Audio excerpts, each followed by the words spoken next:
saya perkenalkan, kami dari Puskesmas Grogol, tetangga sebelah ya. Iya, sebelah. Kalau butuh penyuluhan tentang apapun boleh Pak koordinasi aja. Nama saya Tina Yati, saya di Puskesmas Grogol, pemegang program HIV AIDS dan IMS ya. Dan di sebelah saya, beliau adalah Dr. Idam, Dr. Isip dari Universitas UI Jakarta ya, sedang lagi di Puskesmas Grogol ya, selama 3 bulan ya dok ya? Oh selama 6 bulan ya, boleh kalau mau perkenalan atau mau konsultasi nanti dengan dokter ya. Kita mulai aja ya untuk materi pertama yaitu tentang HIV, tentang penularan dan pencegahan HIV. Nanti setelah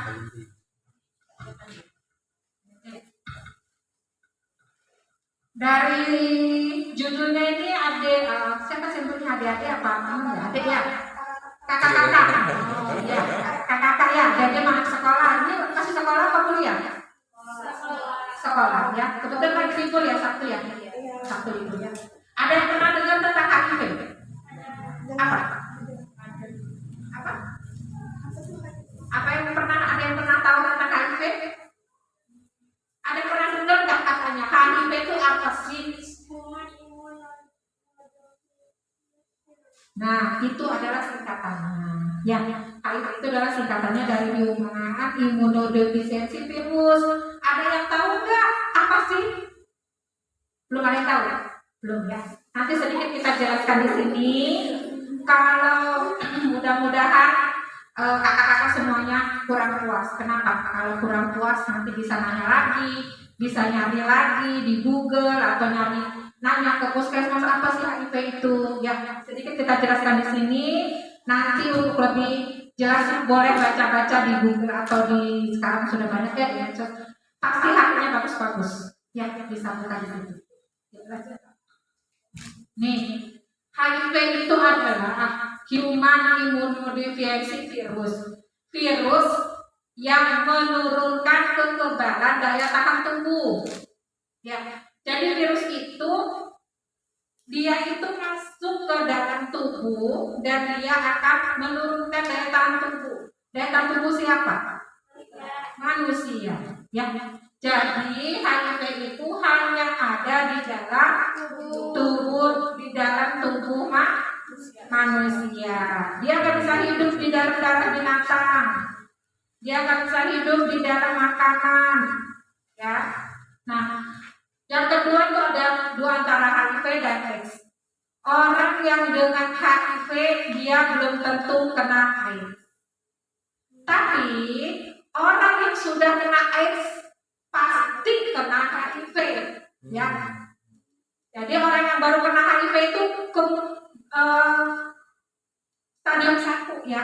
Baru kena HIV itu dia nggak ada keluhan. Sama kayak kita orang sehat seperti biasa. Sama kayak kita orang sehat.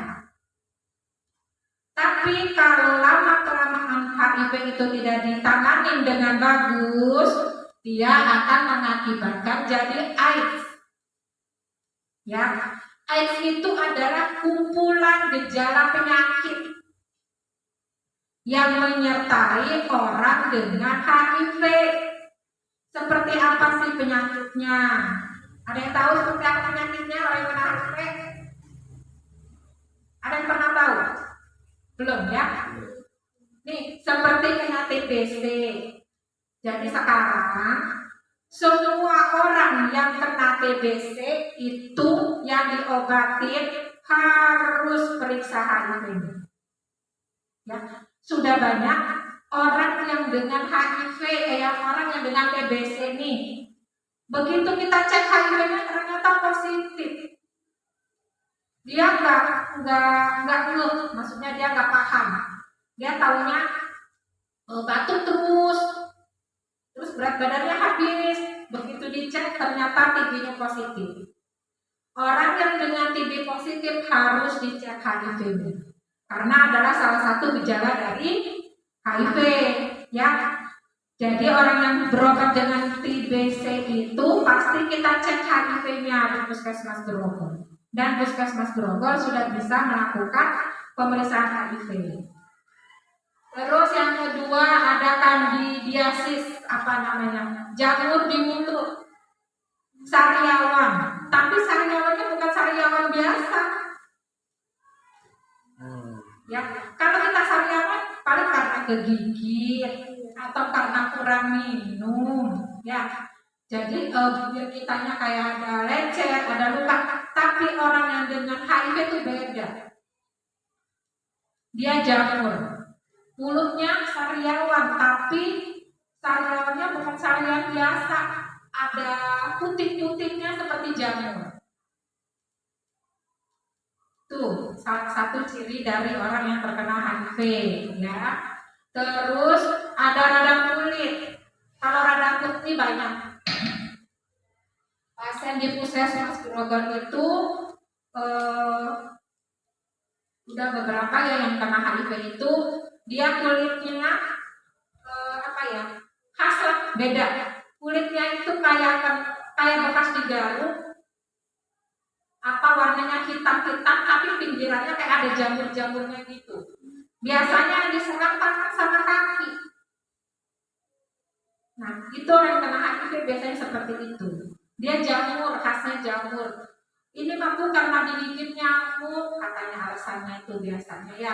Tapi begitu dites HIV-nya ternyata HIV-nya positif, ya.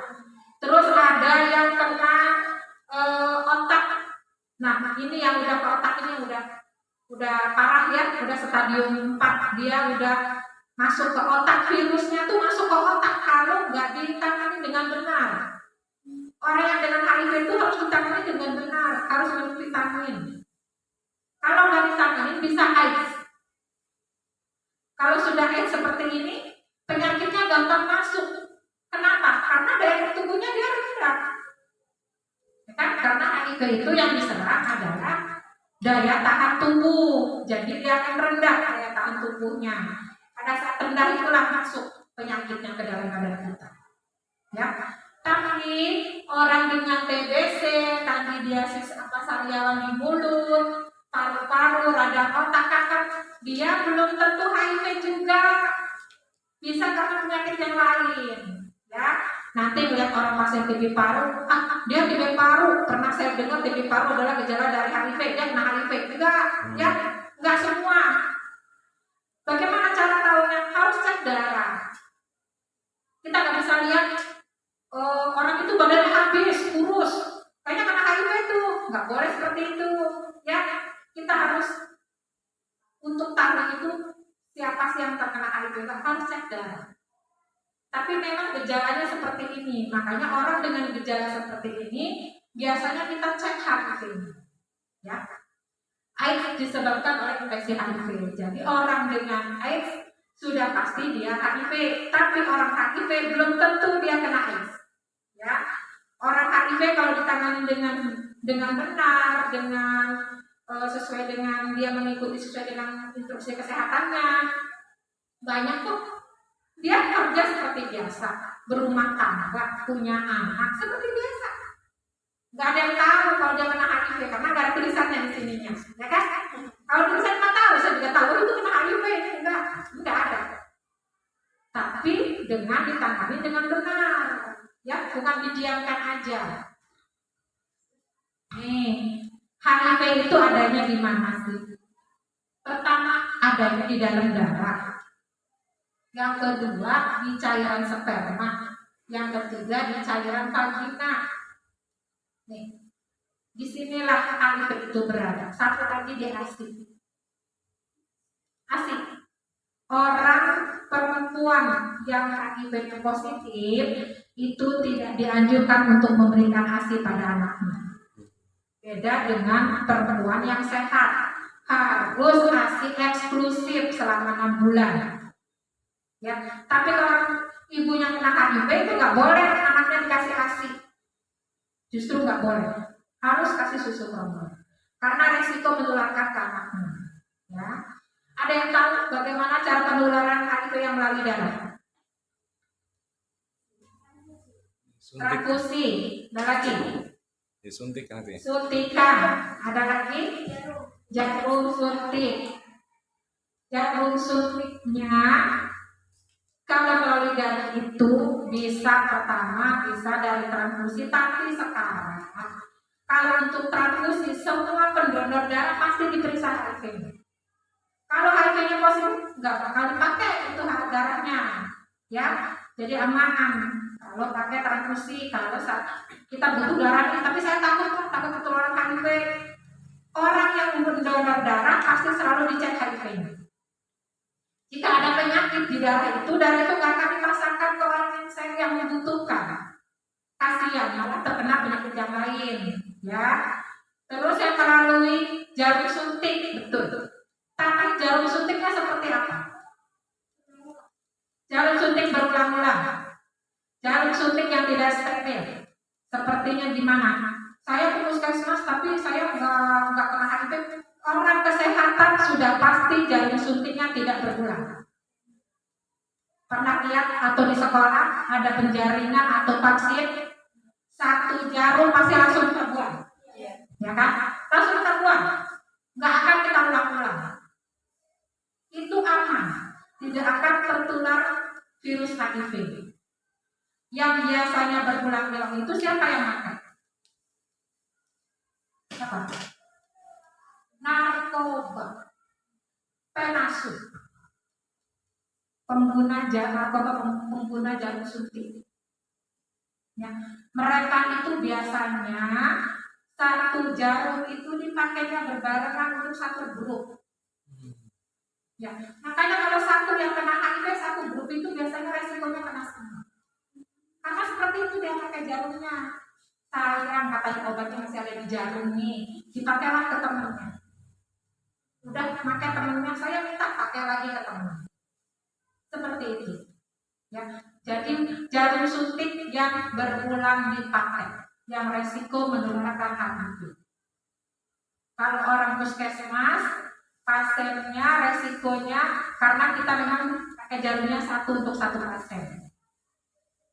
Justru resikonya ke kita, ke petugas kesehatan. Ya, makanya kita pakai APD, pakai sarung tangan, itu pakai baju itu ya gaun, itu adalah APD kita, bukan kita jijik ke pasien bukan. Tapi itu APD, alat untuk melindungi diri kita sebagai petugas kesehatan.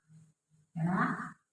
Nah, kalau dari satu lagi nih, dari darah, dari ibu yang melahirkan, ya, pada saat melahirkan terjadi banyak perdarahan, ya, otomatis di darah itu terminum sama bayi atau tertelan sama bayi, ya, itu resikonya menularkan ke bayinya.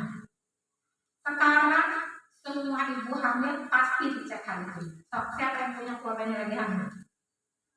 Siapa? Tetehnya? Udah dicek HIV-nya? Nanti tanya, ya, di rumah ditanya. Kalau belum cek, kata orang puskesmas, ibu hamil harus cek HIV-nya. Kalau belum cek harus dicek ya ke puskesmas, ya, kasih tahu ya, puskesmas untuk ibu hamil pemeriksaan HIV itu Senin, Kamis sama Sabtu. Kenapa sih ibu hamil harus diperiksa? Karena tadi untuk mencegah penularan ke bayinya. Kalau ibu hamilnya itu ketahuan nih HIV-nya positif, segera kita obatin si ibunya. Udah ada yang tahu obat HIV? Belum, ya. Sampai saat ini HIV itu kalau udah masuk ke badan kita itu nggak bisa keluar, nggak bisa mati virusnya, tetap ada di badan kita. Tapi kita dikasih pengobatan. Pengobatannya itu adalah antiretrovirus. Dia hanya makan virusnya saja. Nggak bukan menyembuhkan, ya, tidak membunuh virusnya, tapi hanya melemahkan. Pada saat virusnya lemah, itu daya tubuh kita naik. Nah, naik, begitu daya tubuh kita naik, berarti kita sehat kan? Seperti orang biasa sehat. Tapi begitu kita stop vitaminnya ARV-nya tersebut, kita akan ngedrop lagi. Ya, virusnya aktif lagi. Karena dia nggak membunuh virusnya, hanya melemahkan saja virusnya itu, ya. Nah, kalau yang melalui cairan sperma dan cairan vagina melalui apa penularan? hubungan seks. Ya, heteroseks. Seperti apa hubungan seksnya? Kalau suami saya, nggak masalah, aman. Itu hubungan seks yang tidak aman. Hubungan seks bebas. Dengan siapapun dia melakukan hubungan seks. Baik dengan sesama jenis ataupun dengan lawan jenis. Itu dua-duanya sangat-sangat resiko tinggi menularkan HIV. Ya, biar tahu ya kakak-kakak semuanya, mudah-mudahan sih jangan sampai melakukan seperti itu ya. Ibu yakin kalian sudah paham ya. Pertama dilarang sama agama, kedua juga memang resikonya bisa terkena infeksi, bisa punya warisan penyakit. Ya, jangan sampai ya. Nih, cairan tubuh yang jadi tidak semua cairan tubuh itu bisa menularkan HIV. Air liur atau air ludah, feses atau air kotoran BAB ya, air mata, air keringat, air kencing, itu tidak menular HIV-nya. Nggak usah takut. Ya, umpamanya nih, saya temenan sama orang dengan yang kena HIV. Saya nggak mau, saya takut tertular. Nggak usah takut, kenapa nggak takut? Bukan tidak menular, HIV menular. Tapi bagaimana cara penularannya? Kita kan nggak melakukan hubungan seks sama dia, ya kan? Cuma bertemanan doang, makan bareng atau ke kamar mandi bareng. Berarti makan bareng tuh belum tentu tidak menularkan HIV-nya. Nggak usah takut. Bayangin coba, kalau menular dari makanan, kita makan dari mana-mana, kan suka ada gosip kan? Ditetesin darah orang yang kena HIV katanya, itu mati virusnya kalau di dalam makanan. Ya, seperti itu. Kecuali darahnya masih segar, langsung kemakan sama. Itu resiko. Kan nggak mungkin kita makan berdarah-darah kan? Ya kan? Itu nggak usah takut kalau ada yang terkena HIV. Yang ditakut itu perbuatannya. Ya, yang dijauhi itu perbuatannya, jangan orangnya. Ya. Tuh, ada yang mau ditanyakan sampai sini? Jadi minum bareng juga. Minum bareng 1 gelas, enggak menular. Kecuali dianya punya TB paru. Karena tadi ya, gejalanya salah satu dengan TB paru. Yang menular itu TB parunya, bukan HIV-nya. Ya, tapi kalau dia sehat, dia kena HIV tapi dia sehat, ya nggak nular, minum bareng, makan bareng, berenang juga nggak masalah. Ada darah nggak di sini? Ya, kan dari mana penularannya? Ya kan? Dari darah, dari cairan sperma, cairan vagina. Coba kalau berenang menular, sering kan berenang? Iya, saya juga sering bawa anak-anak renang. Enggak ya, kecuali di situnya orang yang kena HIV nih, dia tiba-tiba masuk kolam renang, dia berdarah-darah sampai darah. Nah itu yang tidak mungkin. Ya, seperti itu. Ya. Ada yang ditanyain sampai sini? Sudah ya, lanjut Pak. Nih cara penularannya. Yang tadi ya, pertama kontak seksual ini yang melalui cairan vagina dan cairan sperma. Ada heteroseksual, dia berganti-ganti pasangan dengan orang banyak. Siapa? Siapa? Orang yang seperti itu siapa? Kupu-kupu mana? Malah ada kupu ya. WPS, wanita pekerja seks. Oh, ada ya? Ini pekerjaan KTP-nya ada gitu. Sampai dia tuh apa namanya suci, tapi jarang kayak gitu, jarang aku pakai obat. Maksudnya jarang hamil. Ada yang ada lagi cowok ya, tapi dia tidak hamil. Apa ya?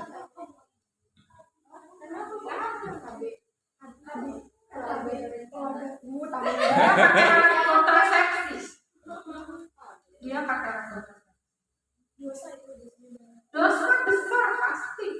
Udah tahu kan dosa.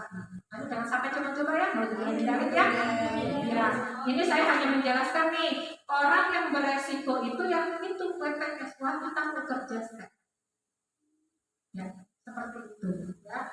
Atau homoseksual. Tahu kok? Satu jenis. Laki-laki sama laki-laki udah banyak. Di Kecamatan Grogol udah banyak. Oh, itu banyak. Banyak. Masya Allah. Itu bisa jadi ini Sangat cepat sekali kalau kenapa? Kalau satu jenis kita bakal ngomong jawab ya. Ini saya mau udah dewasa semua ya. Ini untuk sekedar pengetahuan aja. Ya. Kalau satu jenis itu resikonya lebih tinggi. Di Cilegon itu orang yang terkena HIV lebih banyak MSR. Laki seks laki. Kenapa? Karena yang dipakai anus. Ya, anus itu tidak ada pelumasnya. Anus itu tidak ada pelumasnya. Jadi pada saat dipakai dia lecet. Pada saat lecet itu akan keluar darah. Nah, disitulah cepat penularan. Makanya lebih banyak LSL yang kena. Umur 21 tahun. Saya aja nanganin pasien umur 21 tahun ada 3. Laki-laki. Ya kasusnya LSL. Orang-orang itu. Rahasia itu rahasia. Rahasia itu. Tapi wilayah Grogol.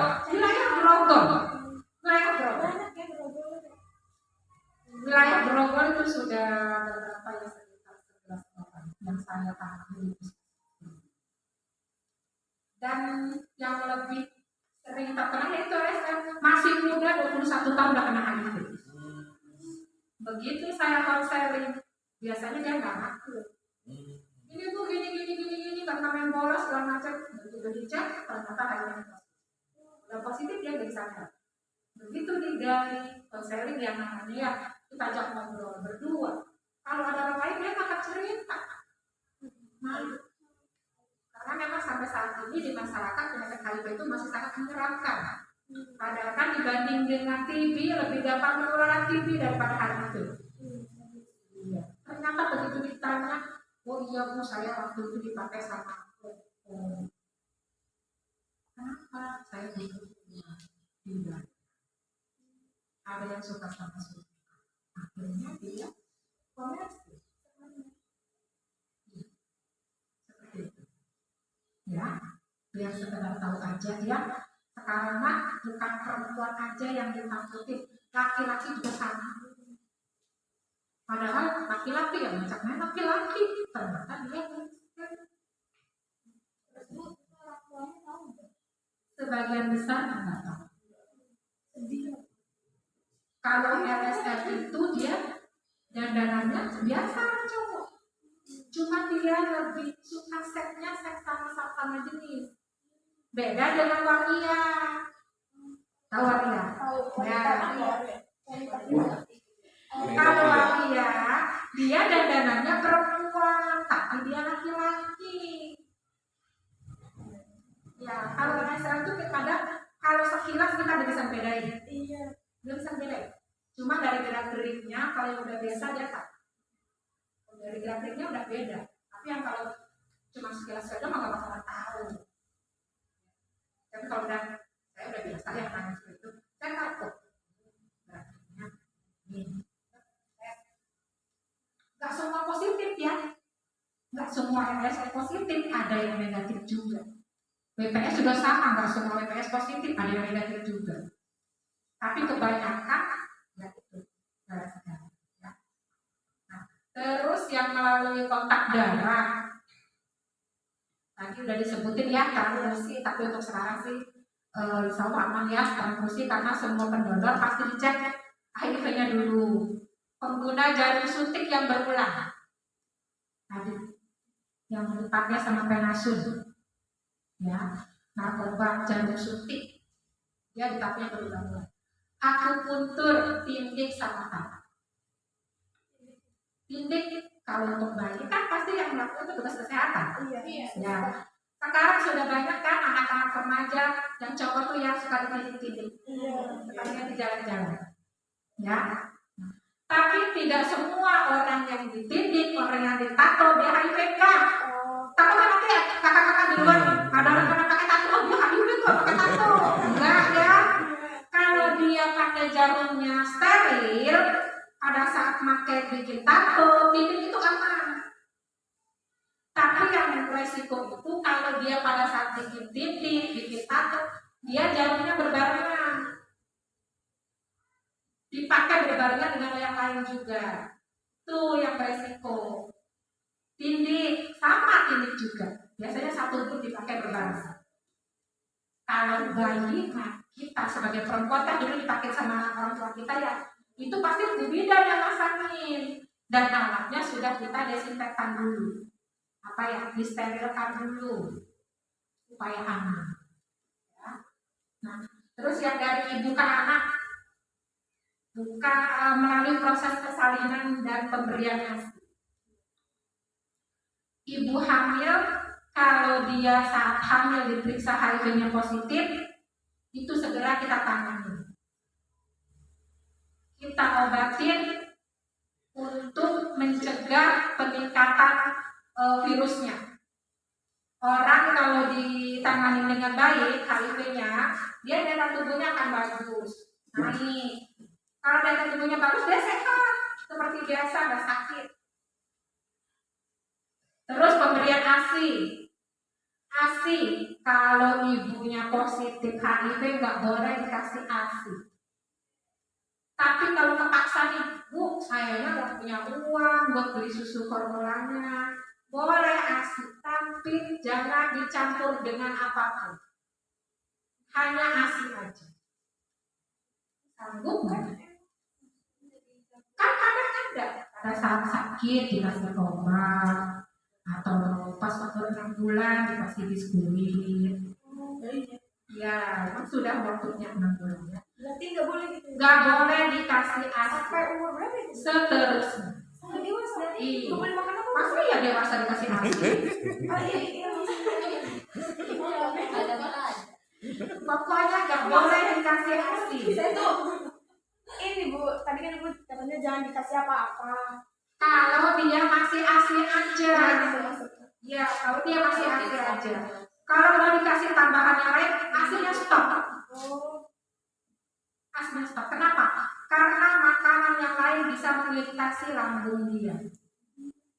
Kalau ASI enggak. Berarti ASI. Berarti ASI. Itu ASI yang berarti makanan. Ya, Nggak usah makanan itu ASI. nggak boleh. Nggak boleh kalau ibu dengan HIV-nya positif. Kenapa? Pada saat dia makanan yang lain, dia lambungnya akan teriritasi pencernaannya.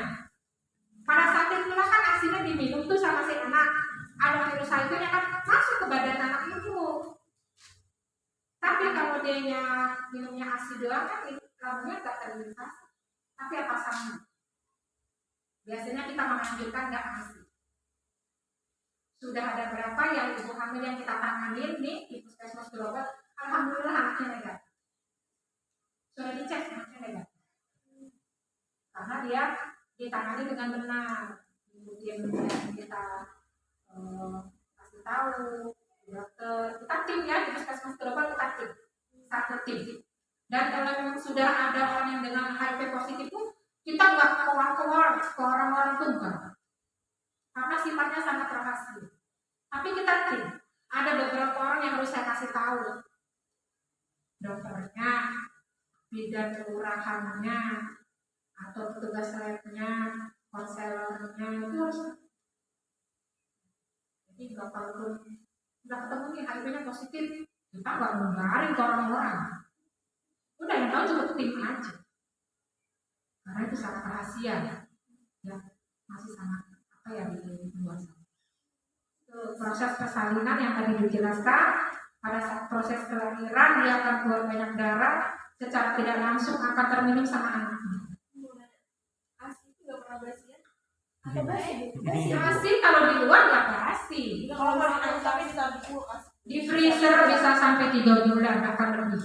Kalau freezernya nggak dibuka-buka itu bisa lama. Rasanya tetap sama Bu. Saya belum pernah ngerasain. Tapi kalau dari kandungan gizinya masih sama. Sama ya, berkurang. ASI itu darah kan? ASI, airnya langsung. Emang pernah melihat ASI dari darah? Pernah nggak lihat ASI dari darah? Enggak pernah, cuma Nah. pernah denger sih. Itu mami tos. Oh ini itu kalau misalkan dilakukan pas dianggapnya lewat ini kan terus bawahnya air teman saluran kayak gitu. Tapi ini kok kenapa nggak direbus kan pernah nanya gitu ya saudara. Ya kalau direbus kan nanti jadi darah. Pernah nyoba nggak? Pernah bu, saya punya adik bayi. Nah, mama tuh lagi mau icip sih, mau nggak boleh bu. Mau icip sedikit Boleh. Tapi katanya sih nggak ada rasanya. Tapi gizinya sangat bagus. Ya, biasa ya, masya Allah gitu ya. Nah, cuma itu untuk orang yang kena HIV nggak boleh dikasih ASI. Sebaiknya yang lain, susu formula. Ya, kita sudah berapa ibu hamil yang kita tangani, alhamdulillah anaknya negatif. Kita tujuannya pencegahan kepada anak. Oke lah, ibunya mah sudah kena, ya ibunya sudah kena nih, tapi tetap kudu sehat si ibunya supaya bisa ngurusin anaknya. Tapi kita cegah nih supaya anaknya tidak terkena HIV. Nah seperti tadi, setiap ibu hamil wajib diperiksa HIV. Kalau dulu kita tawarkan ibu hamil, sekarang enggak, harus.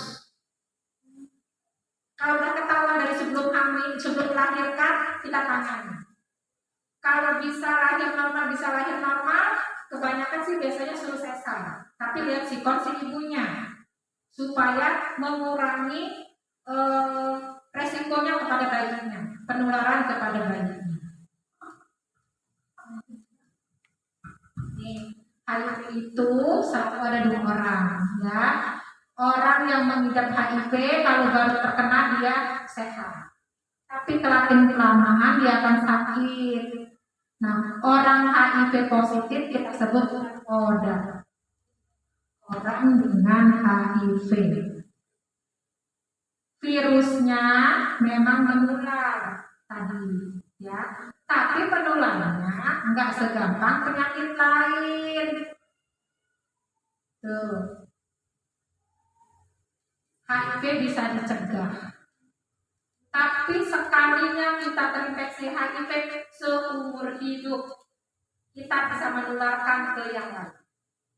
Ya. Nih dari sini ada yang bisa tahu nggak nih orangnya yang mana yang kena HIV? Tahu. Yang mana? Yang kayak hijau. Dari mana tahunya? Dari karya waria. Dari mana? Kayak cewek tapi coba sih. Coba yang mana? Yang ini ibu yang hijau. Baju hijau. Setuju semua? Yang hijau. Setuju hijau. Di situ ada tulisan HIV nggak di sini? Dari mana tahunya? Dari Dari fotonya. Tampilan. Tahu nggak dia pernah melakukan hubungan seks bebas nggak? Nggak tahu. Jadi kita nggak boleh. Tapi dari pertama dari ibu sebutin, nggak boleh menuduh seseorang terkena HIV. Ya, kalau kita nggak cek darah kita nggak tahu. Ya, jadi semua orang ini bisa beresiko terinfeksi HIV. Bukan yang seksi aja. Semua yang seksi kalau dia nggak melakukan perbuatan resiko aman, nggak akan terkena. Ya, anak sekolah bisa nggak kena? bisa. Bisa. Dari siapa? Dari ibunya. Dari ibunya. Karena pada saat hamil ibunya nggak diperiksa HIV-nya, dia lahiran sampai gede, sampai dikasih ASI segala macam sama ibunya karena nggak tahu ibunya kena HIV. Begitu sudah anaknya setahun 2 tahun, dia udah mulai gejala, ada sakit. Munculnya sudah lama.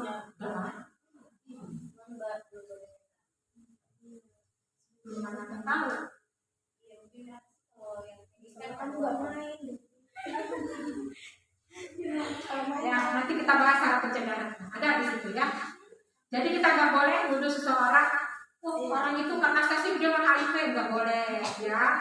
Semua ini beresiko terinfeksi HIV. Kita juga beresiko. Kakak-kakak kalau melakukan hubungan seks bebas atau menggunakan jarum suntik berbarengan itu beresiko. Kalau kita sebagai petugas resiko banget. Kenapa? Karena kita selalu menangani pasien. Kita resiko banget tertular HIV. Ya. Cuma kita ada caranya supaya kita tidak tertular dari pasien. Ya. Ada APD-nya kita.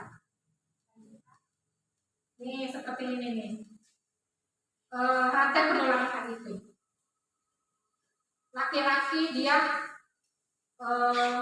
maksudnya dia nggak ngapa-ngapain ya.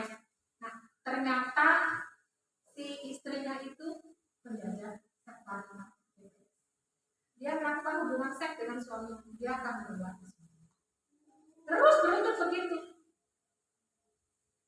Terus suami istrinya lagi melakukan hubungan seks lagi dengan si B. Si B punya istri. Si B-nya tertular HIV. Istrinya termaju. Ya, seperti itu, ya. Itu adalah rangka penularan HIV. Nih, di sini siapa saja sih yang tertular HIV yang resiko tinggi yang rawan? Remaja resiko tinggi. Remaja resiko tinggi itu artinya remaja yang dia suka melakukan perbuatan yang beresiko. Ya, karena dia masih pengen apa ya? Namanya pengen tahu, pengen ngerasain. Ya.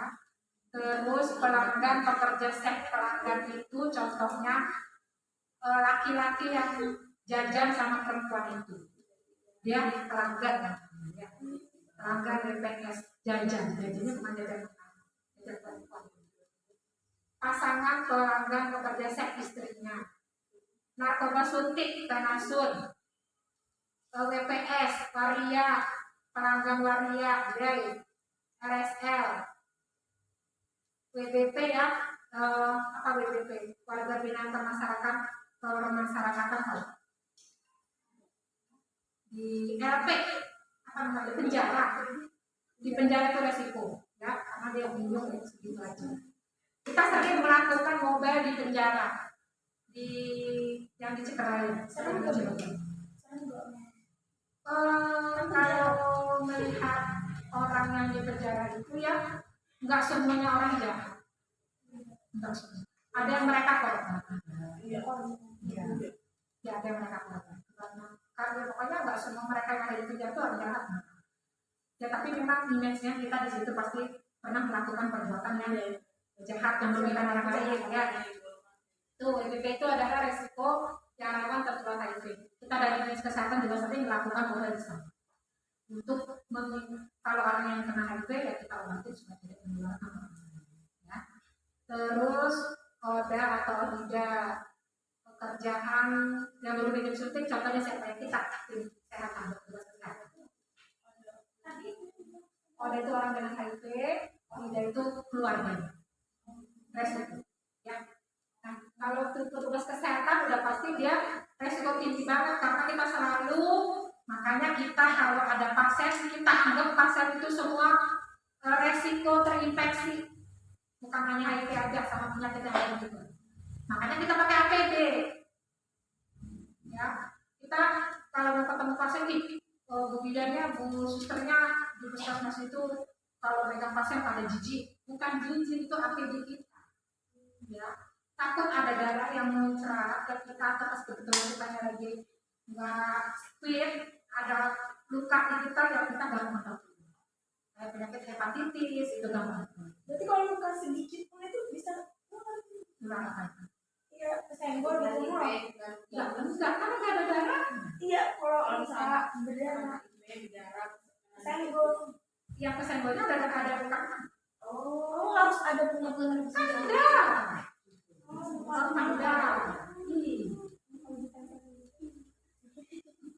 Yang enggak. Saya nggak ada luka, gara-gara. Ya.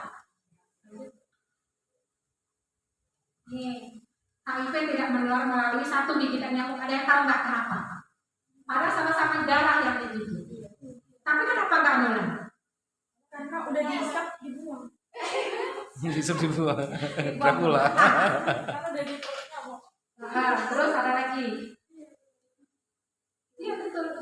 Karena Tapi kan satu ini ya Bu.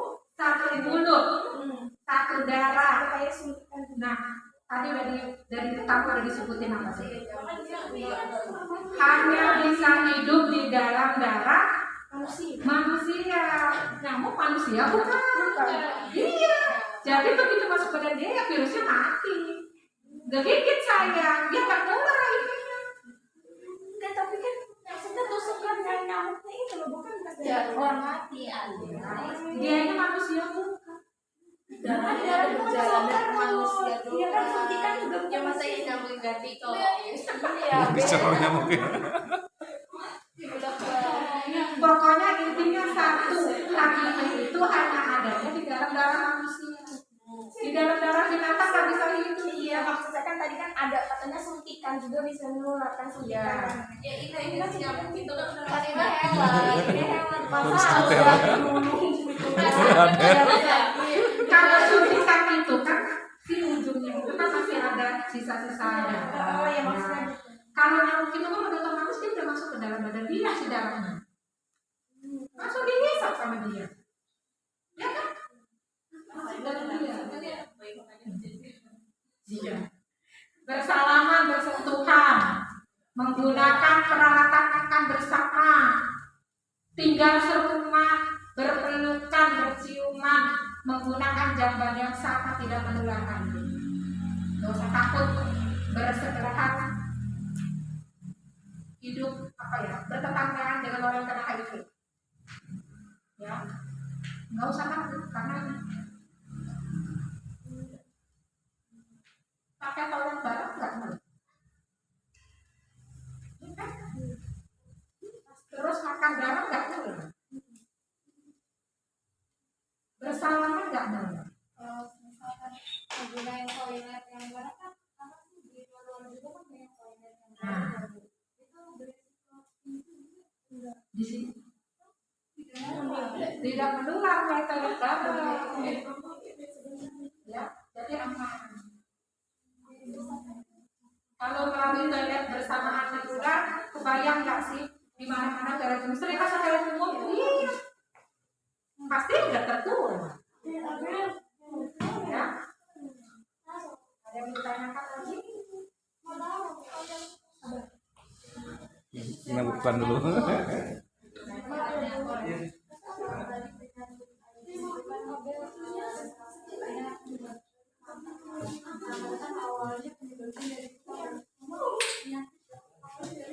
Apa lagi bro?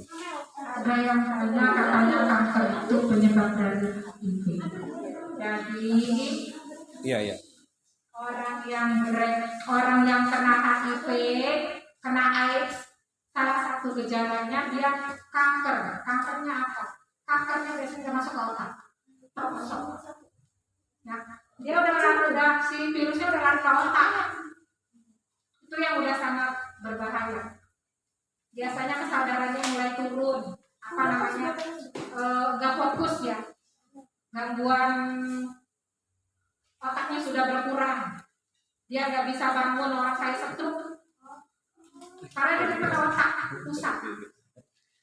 Ya. Kalau listriknya udah keganggu ya otomatis kan penyebarannya nggak bagus ya.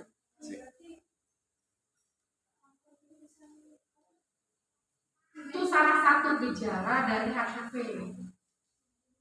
Salah satu gejala dari HIV itu bisa kanker otak.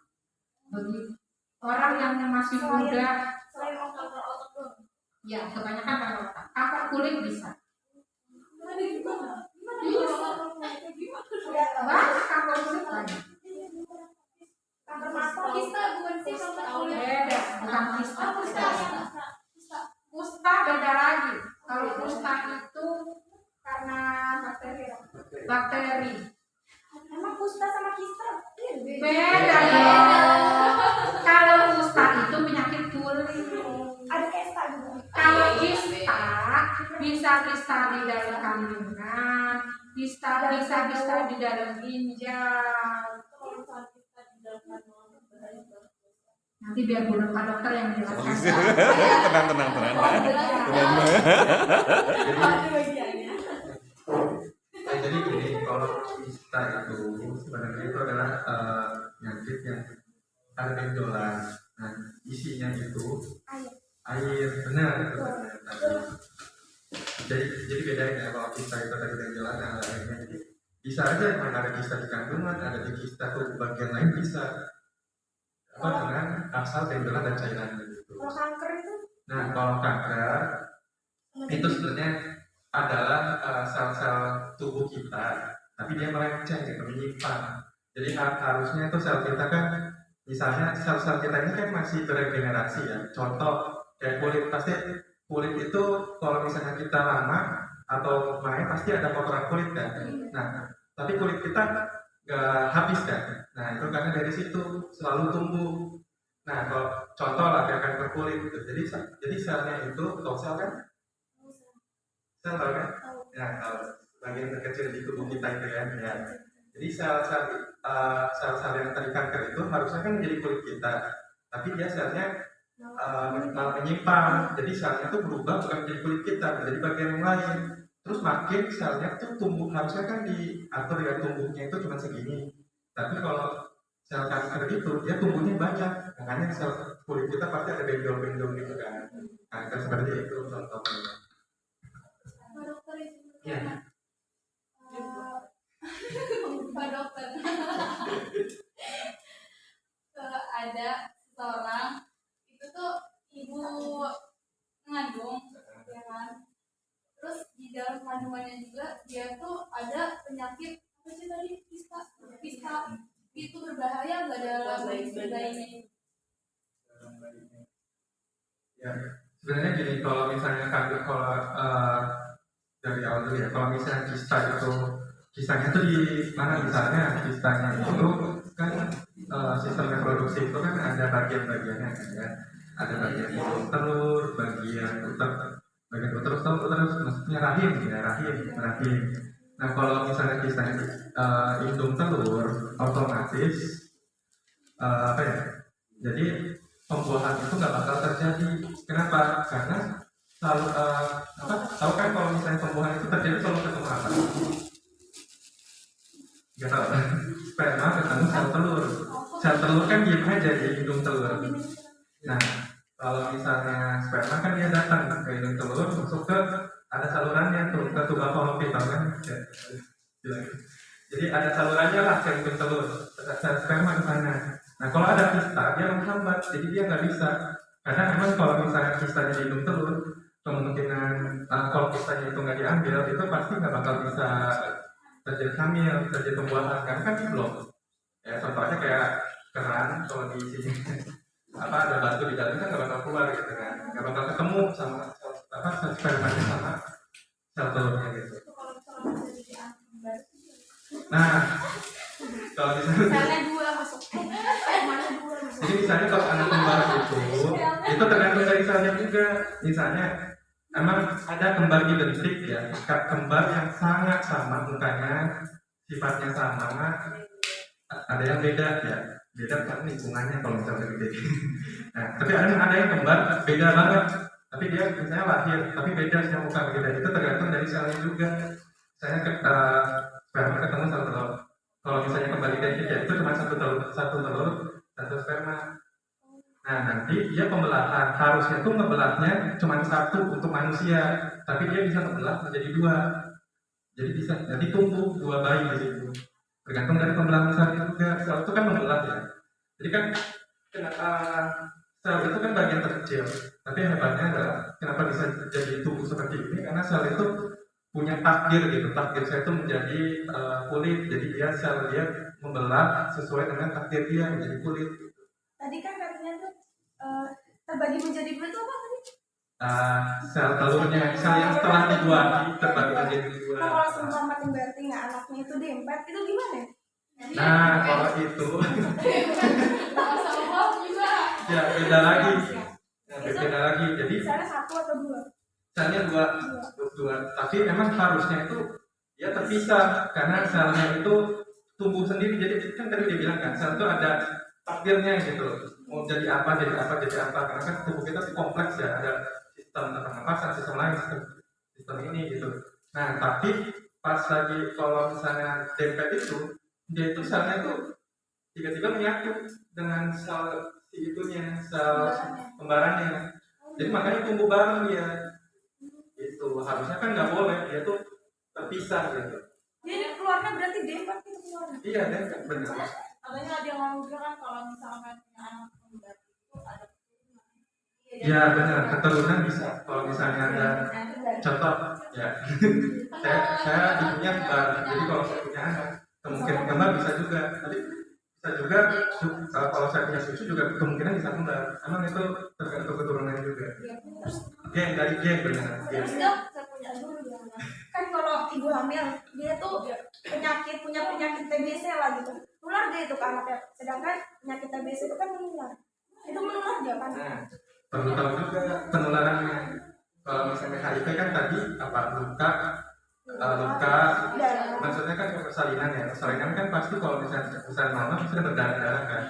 Nah itu kalau misalnya mama kadang bisa bikin luka baiknya, jadi bisa masuk dari dunia langsung ke situ kan. Itu bisa. Tapi kalau TBC itu dia bukan dari darah, dia cepat sama kayak COVID. COVID itu dari mana? Dari udara kan. Nah, TBC seperti itu. Nah, tapi pasti nanya lagi kan, kalau misalnya TBC di udara, kenapa kita nggak kena gitu? Karena kuman TBC nggak sekuat COVID. Kalau COVID itu virus, ya kan? Virus, jadi cepat virus itu nggak gampang mati. Jadi kalau TBC itu bakteri, dia tergantung sistem kekebalan imun tubuh kita. Kalau sistem imun tubuh kita kuat, TBC itu nggak bakal bisa mati langsung dia. Kalau HIV kenapa HIV bisa jadi TBC? Tadi kan ada kejadian sama begini. TBC itu kalau misalkan minum tuh nggak boleh sebut. Nggak boleh bisa ya? Ya bisa karena bisa dari droplet juga. Dari batuk juga bisa. Batuk bisa karena droplet kan batuk kan mengeluarkan ini ya. Berarti yang keluar TBC. Kalau bersih Iya, juga tapi perlu diperhatikan juga kalau TBC itu sesuai tergantung dengan sistem imun kita. Kan kalau tadi HIV kenapa sistem imun kita itu. rendah? Nah, jadi misalnya tentaranya kalau TBC itu misalnya butuh sel darah putih ya, sel darah putih itu kayak tentara ibaratnya. Kayak kalau di tubuh sehat tuh tentara kita banyak tuh berjumlah ribuan bahkan berjumlah ribuan atau berjutaan gitu kan. Ketemu TBC, kalah TBC. Tapi kalau misalnya HIV, imun kita aja digerogotin sama virusnya, dimakan-makanin tentaranya sama virus HIV. Jadi siapa yang mau melawan kuman TBC? Nggak ada. Makanya dia bisa tumbuh. Itu contoh ini ya. Dok, kalau kanker rahim itu menular nggak? Kanker rahim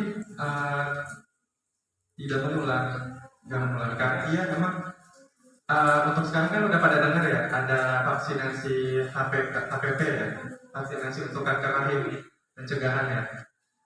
Itu dia tuh dari virus human papilloma virus itu, ada namanya human papilloma virus. Nah itu dia bisa bikin kanker dari situ.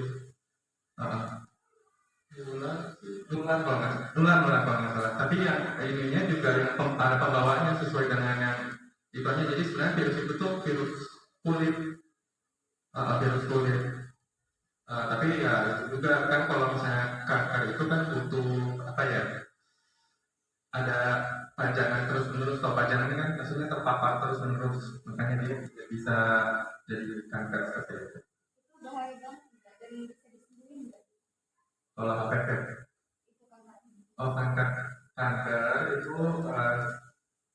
sebenarnya ya emang ada pengobatannya kayak seperti yang ada yang tahu pengobatan kanker contohnya kayak gimana? Itu apa tuh? Apa sih? Kayak bukan ngejala materi. Kemoterapi ya. Kemo. Nah itu jadi sebenarnya sel kanker itu kan sebenarnya sel tubuh kita. Jadi kalau di kemoterapi itu tujuannya adalah untuk mematikan sel kanker tersebut. Tapi ada yang nggak tahan tapi. Nah iya karena sel tubuh juga Nggak kuat. dilawan juga sama kimianya juga. Makanya kalau orang kemoterapi yaitu ada pengobatannya itu ada bebas dari kemoterapi dulu, bebas dari terapinya dulu, baru nanti dia terapi kembali. Kenapa? Karena sel-sel tubuh itu butuh regenerasi, butuh tumbuh dulu. Karena kan kemoterapi itu nyerang semua ya, sel kanker diembat, sel normal diembat. Ya jadi sebenarnya kayak gitu lah contohnya. Tapi kalau kanker itu bisa pertanyaannya kanker diserbu atau enggak? Jawabannya sih enggak, hanya bisa dikontrol. Makanya kadang kalau kankernya udah selesai, pasti butuh kontrol dulu kan. Kontrolnya tuh karena seumur hidup, karena dia ingin tahu nih masih ada atau enggak, bisa ditumbuh atau enggak gitu. Bisa kanker itu bisa tumbuh, tapi kadang dia lama tumbuhnya. Kenapa? Karena dia tuh kalau misalnya dioperasi, kalau misalnya kanker payudara dioperasi kan diambil, itu belum tentu sembuh. Pasti dia suruh kemoterapi dulu karena takutnya ada sel-sel yang tersisa. Kan yang cuma dan kan hanya ngeliat yang besarnya doang kan, tapi dalam selnya kecil nggak bakal kelihatan pakai mikroskop gitu kan, nggak mungkin kan. Jadi Terus kenapa rambutnya sampai kayak ya itu tadi kemoterapi itu tadi menyerang apa selain sel kanker? Sel normal dulu kan. Nah jadi sel normal kayak sel rambut, sel kulit diembat juga sama kemoterapi. Makanya habis. Tapi emang makanya kemoterapi itu nggak terus menerus, dia ada fase bebas dulu, jeda dulu, baru ini kan untuk tumbuh dulu kan. Kalau misalnya udah tumbuh kan bagus lagi, baru nanti dicoba lagi. Itu awalnya bisa jadi kanker itu kan awalnya dari tumor dulu kan, jadi tumor itu berkembang lebih besar, jadinya itu Jadi sebenarnya kanker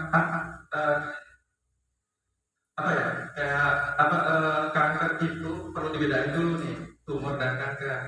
Tumor itu belum tentu kanker. Jadi kanker tidak. Tapi kanker kemungkinan bisa di tumor gitu. Karena tumor itu sebenarnya itu benjolan, itu nama latinnya dari benjolan sebenarnya tumor. Jadi tapi dia akan berkembang kan jadi enggak berkembang. Tergantung dari ininya, paparannya. Kalau misalnya benjolan kayak bentol itu sudah kalau kelendar getah itu bisa jadi bisa juga. soalnya saya pernah itu udah bisa di udah tahu kapan gitu itu kelendar katanya kalau misalnya dibiarin bisa jadi soalnya saya waktu itu pernah sakit pernah tumor itu tumornya itu hidup di dalamnya katanya kata si dokter bedah itu katanya kalau nanti dibiarin ini bakal hidup nanti dia semakin besar jadinya nanti jadi Benar, emang ada tumor yang berkembang jadi kanker, tapi ada tumor yang nggak berkembang jadi kanker. Jadi beda dulu, misalnya tumor itu benjolan. Nah benjolannya karena apa? Kalau bukan karena kanker, diambil doang, nggak usah kemoterapi biasa aja. Tapi nanti ada pemeriksaannya, itu pemeriksaannya emang diambil dulu jaringannya. Jaringan itu kumpulan dari sel kan, tahu kan ya? Nah jadi benjolan tadi saya tumor nih, kan bingung juga apakah benjolan itu kanker atau enggak, diambil dulu jaringannya, terus diperiksa di mikroskop. Nanti dilihat selnya itu sel kanker atau sel kelebihan sel aja gitu. Kalau sel kanker kelihatan jelas ada di situ. Saya juga nggak hafal itu mah orang lab soalnya. Ya. Ada selnya di situ. Jadi dia bisa tahu oh ini mah sel kanker, makanya dia butuh kemoterapi. Tapi kadang ada juga benjolan yang ini mah bukan sel kanker gitu. Benjolan biasa, jadi cuma diambil. Jadi juga kan iya, yang membahayakan juga kalau begitu, cuma nggak enak aja dilihat. Misalnya ada benjolan di wajah, emang nggak mau diambil gitu, kan kelihatannya nggak estetik soalnya gitu. saya mah di dalam tubuh waktu itu katanya kalau misalkan diambil nantinya dia berkembang. Nah berarti emang ada kanker juga, ada kanker jinak, ada kanker ganas. Berarti kanker jinak, kanker jinak. Alhamdulillah. Masih jinak, benar. Makanya langsung segera diambil. Kita bening juga ada yang jinak, ada yang ganas juga. Nah, Tapi kalau penyakit itu nggak pernah sakit. Itu mah kurang. sel kanker itu nggak bakal ada rasa. Iya benar nggak ada sakit. Itu bahasa Jadi sininya. sebenarnya kalau untuk kelenjar getah bening itu tuh bisa juga jadi pertanda dia TBC atau enggak bisa. Karena Karena kelenjar getah bening itu sebenarnya apa ya, saluran kekebalan tubuh kita. Namanya sistem limfa ya, mungkin bisa dicari nanti ya. Itu tuh dia sistem kekebalan tubuh kita. Jadi kalau misalnya kita infeksi, misalnya kita infeksi apa ya, ada infeksi di bagian tubuh sekitar, misalnya kayak mata kita, bintitan misalnya gitu kan. Nah itu tuh kadang di sini, ini kan ada kelenjar getah di sini, itu bisa benjol karena memang itu reaksi dari jadi imun kayak imun kalau ketemu bakteri pasti diperangi ya. Nah jadi karena itu makanya radang itu sebenarnya bagus. Radang itu kayak pertahanan tubuh kita melawan bakteri itu, melawan mikroorganisme itu. Jadi ya itu bisa bengkak kelenjar getah bening kita bisa bengkak. Tapi nanti kalau udah sembuh ininya nggak radang lagi, misalnya bakterinya udah habis, jadi kembali ke semula gitu. TBC juga bisa, kadang ada pemeriksaan di sini ya, karena bisa besar di sini, bisa bikin jadi gejolak. Kelenjar getah beningnya selain dari kelenjar getah bening dari TBC juga bisa dari gejala-gejala TBC-nya juga. Jadi kalau ada gejala TBC-nya dan dia juga udah ada kelenjar getah bening yang bengkak, itu kemungkinan TBC-nya. Tapi memang ada pemeriksaannya lagi yang harus dari situ, bisa diperiksa dari ronsen sama dari dahaknya. Pak dokter, kalau sumpah masalah gagal ginjal itu, apa gagal ginjalnya tuh kayak rusak atau gimana? Kenapa gitu? Gagal ginjal.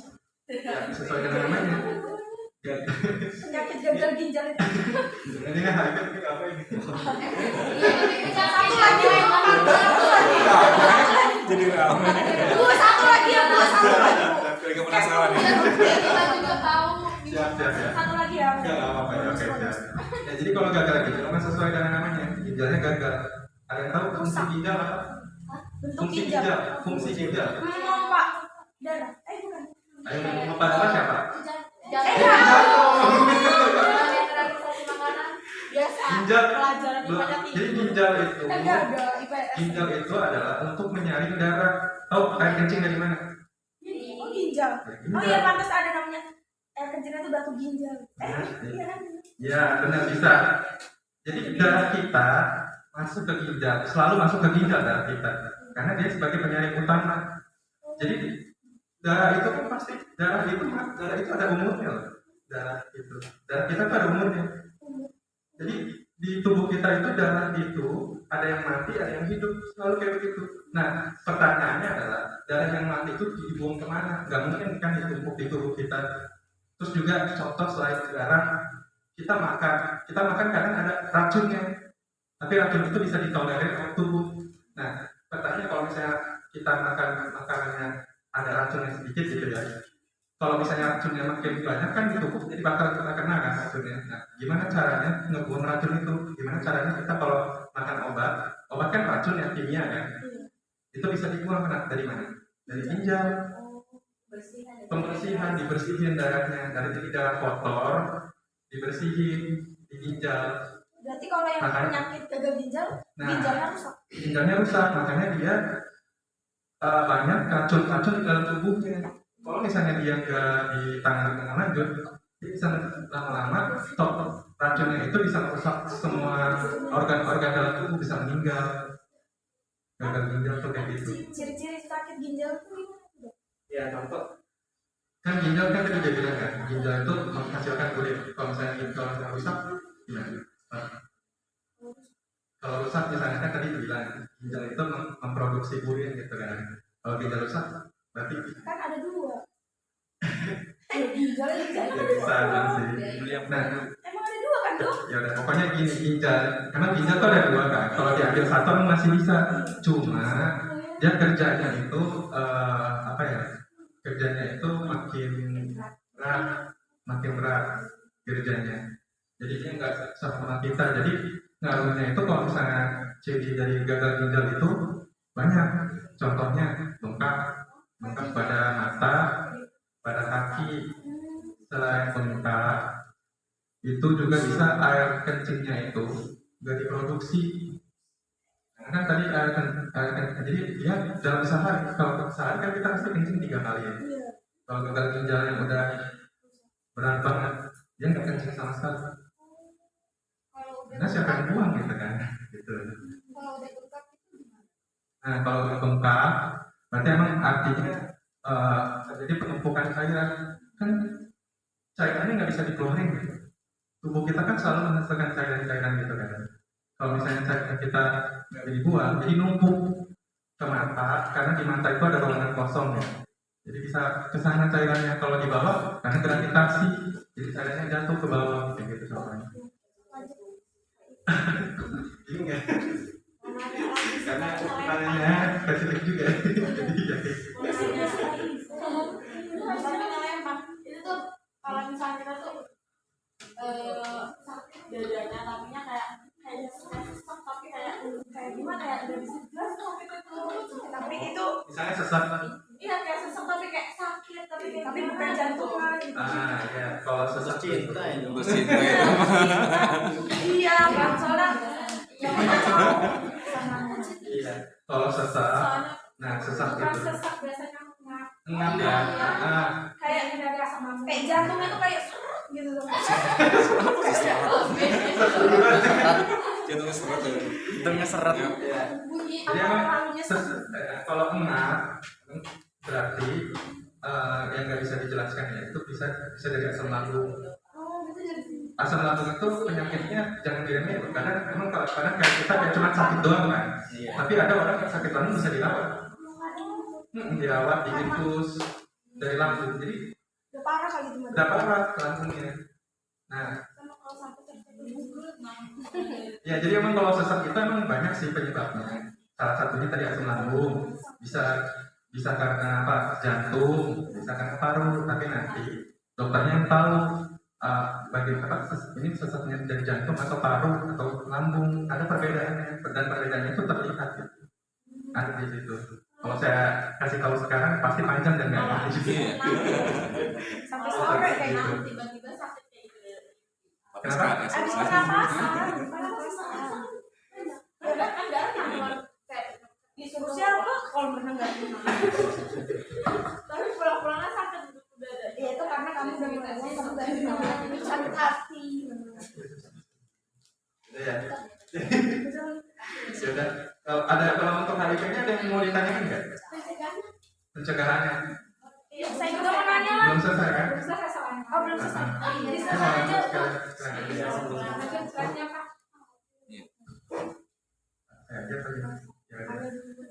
Nah ini apa? Tadi yang sudah dijelaskan kan, kalau HIV belum tentu AIDS, tapi kalau AIDS sudah HIV, jadi sebenarnya HIV itu nama dari virusnya, virus yang menyebabkan AIDS. AIDS itu tadi sekumpulan gejala kan. Nah jadi dia ada sebuah periode atau waktu di mana kalau misalnya dia pertama kali gitu ya misalnya terkena paparan darahnya itu yang dari HIV, dia tuh 3 sampai 6 bulan tuh gak bakal terdeteksi ada virusnya karena virusnya tuh bersembunyi di dalam tubuh. Ngerti ya virusnya pinter bisa bersembunyi dalam tubuh. Jadi walaupun kita tes langsung pasti nggak bakal ada. Oh aman pak, HIV-nya negatif. Nah tapi setelah 3 tahun sampai 10 tahun, nah itu virusnya itu nggak bisa, virusnya itu udah mulai kelihatan. Jadi dia kalau dicek lagi, misalnya dia masih kurang percaya, kayaknya soalnya saya udah kena paparan ini gitu. Pasti bakal ketahuan di 3 sampai 10 tahun itu setelah paparannya. Karena virusnya itu udah mulai keluar dan mulai banyak. Jadi virusnya itu waktu yang 3 sampai 6 bulan itu dia virusnya itu masih sedikit gitu loh dan nggak bakal terdeteksi dan juga dia masih sembunyi. Tapi kalau udah 3 sampai 10 tahun virusnya itu banyak. Makanya dalam 3 sampai 10 tahun ini bisa terlihat dalam pemeriksaan darahnya, pemeriksaan HIV-nya. Nah tapi kan karena orang kalau udah dilihat HIV-nya negatif kan pasti nggak mau lagi kan, nggak mau periksa lagi gitu kan. Udah negatif, ngapain diperiksa lagi gitu kan.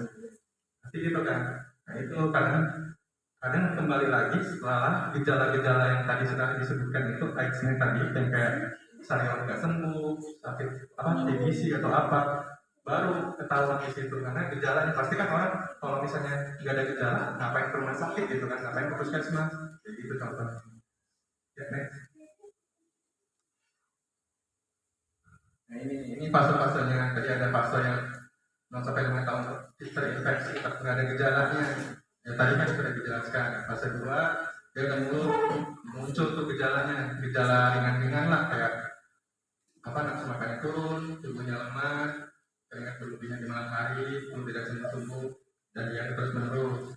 Nah, kalau udah misalnya fase 2 itu nggak terdeteksi, maksudnya nggak apa ya, HIV-nya nggak terdeteksi dan dia nggak mau berobat, karena dianggapnya penyakitnya biasa aja, lama-lama dia masuk ke fase 3.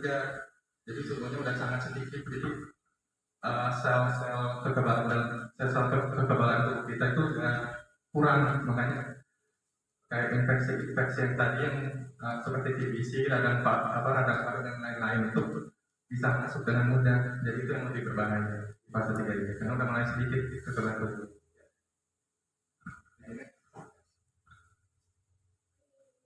Nah, ini pencegahan HIV dan AIDS-nya. Nah, tadi kan tadi udah tahu kan penularannya dari mana aja?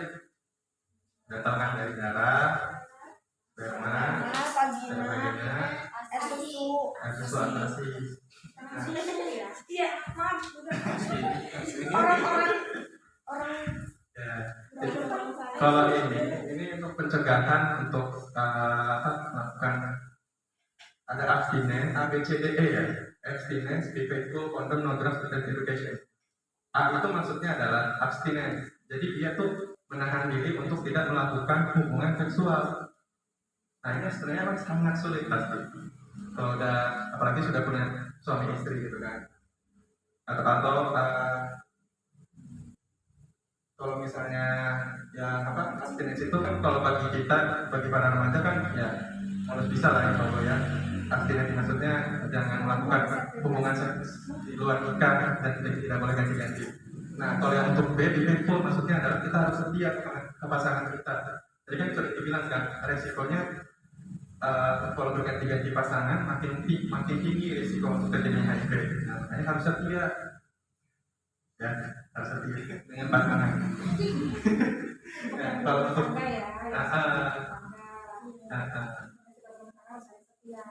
Kalau yang belum berumah tangga, kalau belum berumah tangga kita kembali ke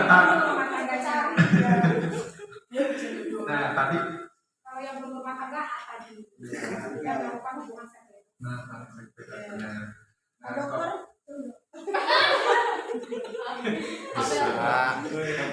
Oke. Nanti ditambahkannya. Oh iya boleh. Nah, kalau yang saya itu kondom ya. Jadi Untuk yang berumah tangga. kondom yang berumah tangga yang misalnya istrinya atau suaminya terkena HIV, pakai kondom karena dia tidak menularkan lagi. Jangan lupa kondom itu alat pelindung untuk mencegah infeksi HIV dia bisa cegah infeksi menular seksual lainnya, contohnya kayak sifilis yang bilangnya raja singa itu bisa dicegah dengan kondom ini. tapi kan gak bakalan bisa punya anak dong. Ya, iya. Tapi Nanti jadi gini, orang yang HIV itu bukan berarti gak boleh punya anak ya. Jadi orang yang punya HIV itu bukan berarti gak boleh punya anak, boleh. Tapi kapan waktunya? Ada waktunya ya. Jadi orang yang berumah tangga nih baru menikah, dia salah satunya pasangannya kena HIV. Nah, kita sarankan untuk pakai kondom. Tadi bertanya, berarti nggak bisa punya anak? Boleh, tapi nanti kita rencanakan. Nah, pada saat proses pengobatan itu, orang yang kena HIV umpamanya istrinya. Nah, istrinya itu kita nanti dalam waktu jangka 6 sampai 8 bulan kita cek viralnya. Ya, viral itu artinya berapa banyak keberhasilannya minum obat selama ini. Dan kita cek CD4-nya. CD4 itu adalah untuk mengetahui berapa banyak daya tahan tubuh yang ada di badan kita. Ya. Nanti kalau semuanya sudah bagus nih, CD4-nya sudah di atas 400. Orang yang kena HIV itu ada CD4-nya sampai 23. Pasien saya CD4-nya 23. Dia nggak bisa apa-apa, nggak bisa bangun, sampai dirawat. Setelah pengobatan mulai bagus, naik 200, sekarang sudah 400. Tapi itu prosesnya lumayan lama karena memang CD4-nya terlalu rendah. Nah, nanti kalau CD-nya sudah bagus, viralnya sudah tidak terdeteksi, boleh merencanakan hamil. Bagaimana? Lepas kondom dulu. Kalau melakukan berhubungan sama istrinya, sama suaminya. Begitu istrinya sudah hamil, pakai kondom lagi. Supaya tidak tertular. Atau memang yang dua-duanya terinfeksi HIV. Tetap walaupun dua-duanya terinfeksi HIV, suruh pakai kondom juga. Kenapa? Untuk menghindari infeksi silang. Penyakit. Ya, jadi kalaupun dia saya mau nikah tapi saya kena HIV, saya takut punya anak, bukan boleh, tapi kita rencanakan punya anaknya, nggak langsung begitu nikah langsung hamil, enggak, kita rencanakan. Kenapa? Untuk mencegah penularan ke bayi, ya. Dan pada saat proses kelahirannya pun nanti akan kita rencanakan, nggak boleh lahiran di bidang praktek, harus ke layanan yang ada proses persalinan dengan pasien HIV. Di mana? Rumah sakit KS, Pak Gumrawi, RS Kurnia, RSKM, ya, RSKM sama RSUD yang sudah pasti. Berarti proses bayi tabung juga nggak bisa gitu? Kalau bayi tabung saya belum pernah ini ya mengalami ya, maksudnya belum pernah menangani secara langsung. Kemungkinan juga bisa, tapi yang prosesnya seperti ini. Harus ibunya dulu baik dulu, yang punya HIV itu baik dulu, ya, harus baik dulu, CD-nya bagus, viralnya bagus. Kenapa? Karena minum obat itu harus seumur hidup. Kita biasanya menekankan ke pasien ODA itu bukan minum obat. Kalau dia persepsinya minum obat, dia akan jenuh. Saya minum obat terus tapi gak sembuh-sembuh. Tapi kita menekankannya minum vitamin. Karena memang obatnya itu hanya untuk meningkatkan daya tahan tubuh si odanya itu, orang yang kena HIV itu, ya. Orang yang dengan karena HIV kita kasih vitamin ARV ya namanya antiretroviris, dia dengan otomatis daya tahan tubuhnya kayak gitu. Nah, pada saat terus itulah boleh direncanakan untuk kehamilan. Dan nanti untuk kehamilan kelanjutannya keduanya kita rencanakan. Ya, sampai sini jelas? Ya, lanjut ya, tadi udah di sekarang kan tadi udah ya. Jadi yang sekarang adalah memakai obat-obatan. Contohnya tadi penasut tadi ya, pengguna jarum suntik. Nah, itu kan nggak boleh kan ya, karena tadi jarumnya dipakai bersamaan, disuntik dari kita dari satu orang ke orang yang lainnya. Jadi jangan coba atau nyoba dikit-dikit aja ke narkoba itu, karena sekali mencoba pasti udah terjerumus. Jangan coba-coba aja ya. Nah, langsung pokoknya kalau ada yang kayak gitu jauhi. Nah, yang kelima adalah edukasi. Jadi maksudnya adalah pemberian informasi. Contoh seperti kita ini sharing ini nih. Nah, jadi apa itu HIV? Gimana cara penularannya? Gimana sih apakah HIV itu bisa sembuh atau enggak? Nah, itu kan udah pada ini kan tadi saya sudah dijelasin. Nah, itu pencegahan HIV dan AIDS.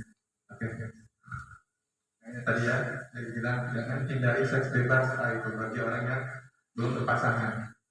Yang kedua, kalau misalnya sudah berpasangan harus saling setia. Satu pasangan satu. Kemudian kalau yang ini kalau udah berpasangan tadi dan ada beberapa istri atau suaminya yang terkena HIV, ya untuk pencegahannya adalah dengan menggunakan kondom tadi. Tadi kan sudah dijelasin kalau mau punya anak dilihat dulu tadi keberhasilan terapinya. Kalau misalnya terapinya itu dia berespon dengan baik, nah itu bisa dibicarakan kapan hamilnya. Tadi sudah dijelaskan oleh Bu Yari tadi ya. Kalau misalnya daya tahan tubuhnya turun, berarti tidak bisa, harus nunggu dulu biar tubuhnya itu daya tahan tubuhnya naik lagi. Nah, yang keempat tadi dari narkoba. Karena kalau mencoba atau terjerumus dan bisa meningkatkan risiko HIV ya. Nah, ini tadi seperti kita ini ya. dari informasi HIV itu apa, AIDS itu apa, gimana cara pencegahannya, penularannya gimana. Jadi udah pada tahu kan ya harusnya ya. Tadi udah kan gitu. Nah ini juga ini ada berbagai jenis-jenis tes HIV. Jadi untuk HIV itu dia ada tes seperti mencari antibodinya. Jadi antibodi itu kayak kalau misalnya itu virus, kalau misalnya apa seperti virus HIV masuk, dia itu akan menghasilkan antibodi. Nah antibodi itu apakah dideteksi apakah terdapat antibodi HIV atau tidak dengan menggunakan alat yang namanya tadi itu ELISA, Western blot dan tes cepat. Nah ini tes ini sebelum melakukan tes ini biasanya didahului oleh konseling. Jadi inform consent, maksudnya inform consent itu kita bersedia gitu tanpa paksaan melakukan tes ini. Jadi kita melakukan tes ini harus dengan sukarela tanpa ada paksaan baik dari keluarga, diri sendiri atau dari orang lain. Sama kalau misalnya apapun hasilnya negatif atau positif, kita juga harus menjaga rahasia dari pasien itu. Ya, next. Nah ini tadi yang ada periode yang kalau misalnya paparannya itu baru terjadi, biasanya bakal negatif karena memang HIV sudah ada, tapi tidak cukup deteksi oleh alat tadi yang alat pendeteksi antibodi tadi, karena antibodinya masih sedikit atau kurang gitu, jadi nggak bisa dideteksi oleh alatnya. Tapi walaupun belum terdeteksi karena HIV-nya sudah ada, nah dia masih bisa menularkan HIV-nya ke orang lain karena kan sebenarnya sudah ada, cuma alat pendeteksinya aja yang tidak bisa alat pendeteksinya itu untuk sekarang di dunia ini masih ada batas ininya untuk mendeteksinya. Jadi antibodinya itu belum cukup untuk menimbulkan hasil positif di hasilnya itu, tapi sebenarnya udah ada. Nah, ini biasanya 3-6 bulan dari terinfeksinya itu. Ya, next. Nah ini tadi konseling itu apa? Nah ini tadi merupakan suatu proses yang harus dijalankan sebelum dan sesudah tes HIV. Jadi di konseling itu nanti bakal dibicarakan nih kenapa tes HIV itu perlu dilakukan, terutama untuk ibu hamil tadi.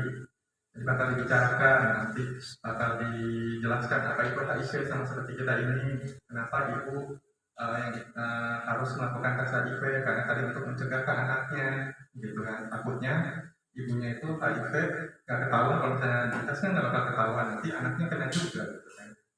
Seperti itu. Nah nanti konseling ini juga harus dengan sukarela juga. Kalau misalnya pasien menolak, ya sudah berarti konselingnya tidak dilakukan. Tapi mungkin kita ngasih informasi lah ya, ngasih membujuk ibunya untuk agar segera melakukan konseling, karena untuk seperti kayak pentingnya untuk mencegah penularan ke anak dan anaknya seperti itu kalau untuk ibu hamil. Nah itu konseling HIV juga ada terbagi dua menjadi ICT dan PIPC.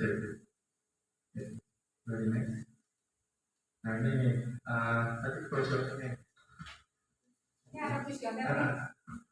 Ada yang bisa jawab nggak coba? Yang nomor 1.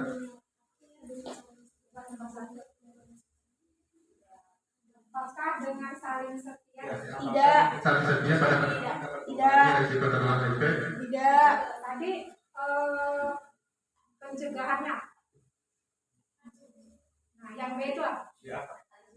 Setia. Si jawabannya. Jawabannya apa berarti? Iya. Iya. Mengurangi. Bingung. Iya. Kan itu dijelasin. Ya. Pencegahannya itu yang B tadi. Itu kan saling setia. Ya. Jadi dengan saling setia itu dalam mengurangi resiko tertular HIV. Jawabannya Iya. Yang nomor 2 lanjut. Tidak. Baca nomor 2. Bisakah seorang tertular HIV dengan cara menggunakan alat makan? Tidak. Tidak, benar. Yang ketiga, melalui gigitan nyamuk atau serangga bisa? Tidak. Ya, baik. Kita tahu ya. Kalau nomor 4, dapat Anda mengetahui seseorang sudah terinfeksi HIV jadi Oke, sudah mengerti semua ya. Pokoknya sini udah betul semua, itu paham. Nomor 1. Ya, nomor 1 jawabannya iya, nomor 2 jawabannya tidak, nomor 3 tidak. Tadi paham ya? Sudah paham ya? Next lanjut. Lanjut aja Pak. Lanjut. Tadi sudah dibahas. Membahas Berarti selain jarum suntik kan kadang anak muda sekarang kan ngikutin trennya tato. Tato itu juga ngaruh ya. Tadi sudah dijelaskan. sudah dijelaskan. Jadi Tato kalau memang tatonya pakai jarumnya yang bergantian, artinya dia tatonya tuh bukan jarum yang steril. Kan ada sekarang Pak, mereka sudah paham ya.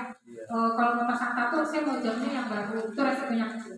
Tapi kalau yang jarumnya bergantian itu resiko sangat besar. Ya, tapi belum tentu orang yang dengan tato dia kena HIV. Ya, ketahuan tadi dengan cek darah.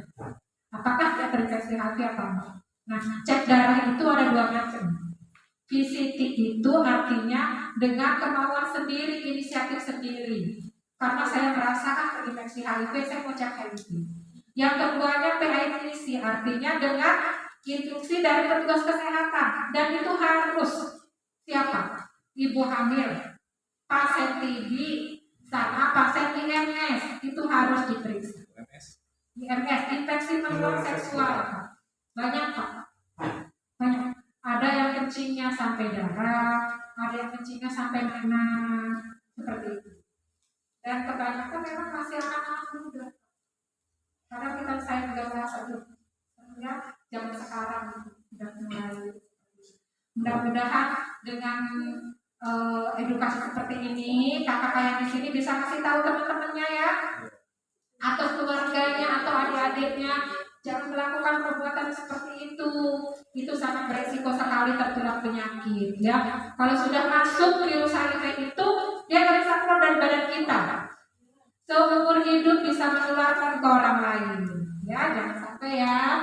Nih, bagi yang belum pernah melakukan perilaku beresiko yang tadi, pertahankan. Jangan sampai sekali-kali melakukan perbuatan resiko tertular HIV. Ya. Terus yang kedua, bila sudah pernah melakukan, saya dulu nggak tahu sih, saya belum paham. Ternyata saya pernah melakukan perbuatan yang resiko tertular HIV. Segera diperiksa. Kenapa? Karena kalau masih baru ketahuan positif HIV, itu kita masih sehat, belum ada keluhan. Dan akan sehat terus kalau kita obati dengan benar, tangani dengan benar. Ya. Tapi kalau didiamkan, makin lama makin sakit, tahu-tahu sudah AIDS, sudah kena TB paru, udah nggak kuat apa-apa, jalan aja nggak kuat. Tapi setelah pengobatan, minum vitamin, ARV, alhamdulillah sekarang sudah mulai pada bagus. Ada yang tadinya nggak bisa apa, sekarang sudah kerja. Ada yang sudah nikah. Pasien saya ada. Ya. Berarti Bu kalau HIV itu ini apa tuh nggak bisa apa menular apa sih dari keturunan bisa? Kan tadi sudah dijelaskan, HIV itu virus.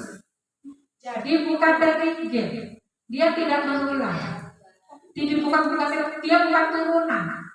Ya, dia bukan turunan tapi penyakit menular. Dan dia juga bukan kutukan. Kata orang zaman dulu dikutuk. Karena perbuatannya yang nggak bagus itu virus. Bukan turunan. Nggak ada virus HIV turunan. Ya, tapi menular. Penyakit yang menular melalui virus. Bukan turunan ya. Nih, di Puskesmas Grogol kita buka klinik Esther. Dia buka setiap hari Kamis jam 8 sampai jam 12. Biasanya saya yang di situ yang dijadwal. Kalau sama Dokter Niva, ya, bisa melayani konseling IMS dan HIV. Konseling itu artinya konsultasi, ngobrol dari hati ke hati, ya. Saya dulu pernah melakukan hubungan yang beresiko, gimana ya? Boleh datang ke Puskesmas Grogol setiap hari Kamis, ya. IMS itu seperti apa sih? Infeksi menular seksual. Infeksi yang disebabkan gara-gara melakukan hubungan seks yang tidak aman. Pemeriksaan IMS dan HIV. Bisa melakukan pemeriksaan IMS dan HIV. Dan sekarang alhamdulillah di Puskesmas Grogol sudah bisa pengobatan HIV juga. Jadi mulai tahun 2020 Puskesmas Grogol sudah dibuka CST, artinya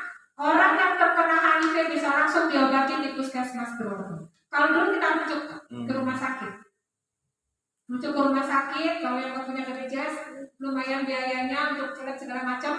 Nah sekarang alhamdulillah puskesmas Grogol sudah buka. Tidak dipungut biaya, hanya menggunakan KK Cilegon.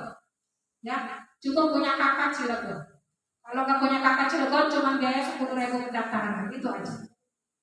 Nah, di sini kita sudah bisa pengobatan mulai tahun 2020 dan sampai saat ini di Puskesmas Grogol sudah ada 13 orang yang pengobatan di Puskesmas Grogol.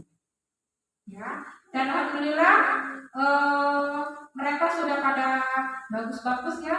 Udah dari sebelumnya CDP-nya sampai 23, ada yang sampai dari keluarga, ada yang pernah diskriminasi dari keluarga. Ya, diskriminasi dari keluarga yang nggak ngurus. Takut tertular. Tapi alhamdulillah setelah pendekatan, saya berusaha sampai berkali-kali saya datengin. Saya sampai dimarahi sama keluarganya, saya bukan apa-apa, kasihan. Dia juga sama manusia, pengen hidup, pengen sehat. Alhamdulillah akhirnya keluarganya mengurus. Tapi sekarang saya udah kerja lagi. Kalau melihat pasien dari sakit sampai sehat, bukan keluarganya yang senang. Saya juga bersenang. Ya. Jadi kalau ada orang yang kena HIV itu jangan dikucilkan, justru harus kita rangkul. Kenapa? Saya yakin dia juga nggak mau tertular virus itu. Iya, karena dia nggak paham atau dia korban. Contohnya seperti apa? Korban dari suami. Ya. Dicek pas hamil positif, ternyata suaminya resiko. Si ibunya, saya nggak pernah melakukan apa-apa bu, saya mah wanita baik-baik. Begitu dikonseling suaminya, ternyata suaminya suka jajan perempuan. Tuh ya. Ya, mudah-mudahan kita semua bisa terhindar ya dari penyakit itu ya. Setidaknya sudah tahu bagaimana cara penularannya, bagaimana cara pencegahannya. Nanti kakak-kakak ini bisa info ke temannya, ke adik-adiknya ya. Kalau ada yang melihat jangan sih, itu nanti resiko loh. Kalau sudah pertama di dosa besar, kedua juga nanti kamu jadi tidak penyakit. Penyakitnya nggak sekarang kan? Tadi sudah dijelasin sama dokter Ida, munculnya nanti. Ya, 6 bulan itu minimal. 5 sampai 10 tahun baru muncul. Nanti ketahuannya pada saat sudah meningkat. Kalau tidak diobatin setahun 2 tahun bisa langsung kena AIDS. Yang tadi sudah dijelaskan sama dokter Ida, ya. Nah, cukup sekian, ya. Terima kasih. Jadi nanti kalau ada yang kena HIV itu jangan jauhin orangnya, tapi jauhin penyakitnya, ya. Jangan jauhin orangnya, tapi jauhin penyakitnya. Stop. Jadi kalau yang sudah merasa beresiko ya kan, segera tes di puskesmas Grogol. Ya, terima kasih atas waktunya kepada bapak-bapak yang dari tim Trio Kreatif Al-Batani. Semoga sukses ke depannya. Ya, terima kasih. Wassalamualaikum warahmatullahi wabarakatuh.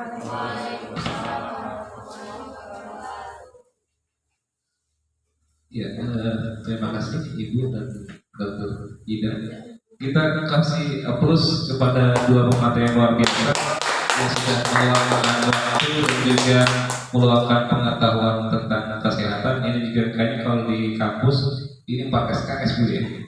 Bahkan saya sendiri baru paham ya buat SKS. Dan kalau kita di interaktif harus nanya segala macam Bu. Yang ke selanjutnya kita ucapkan apa sama Bu Ina sama Bu Pak Dokter.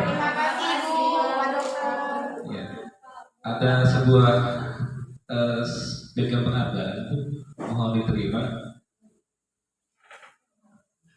Ada sertifikat Bu. Ini sebagai tanda penghargaan kami dari ketua.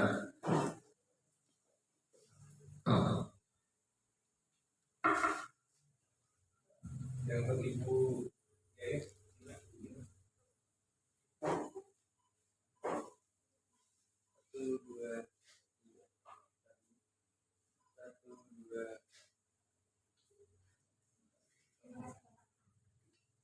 kita foto bersama. Iya. Posisinya di sini.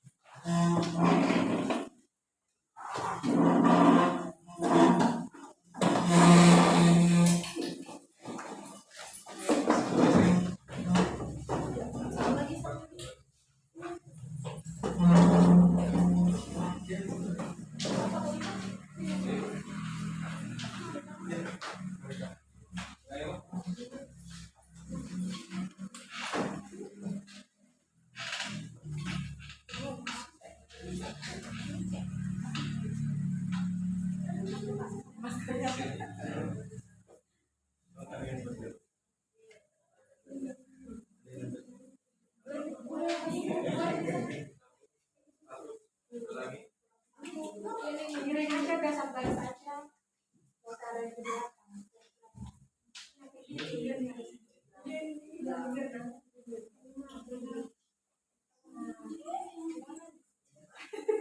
Tinggal mau berangkat nih.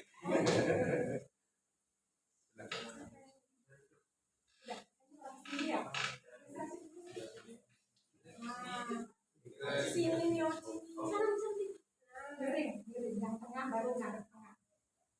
Tengah kan. Yang lainnya miring. Jadi kelihatan. Ini 3 nyerong, dia nyerong. Yang 2 dan 4.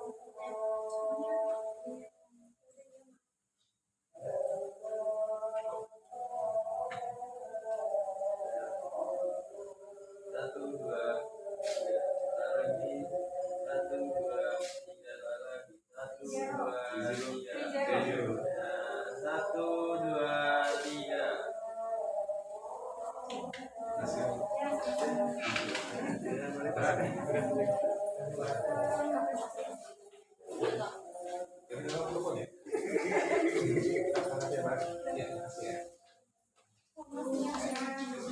Iya, besok lagi. Ini kalau Tapi kalau mau ya.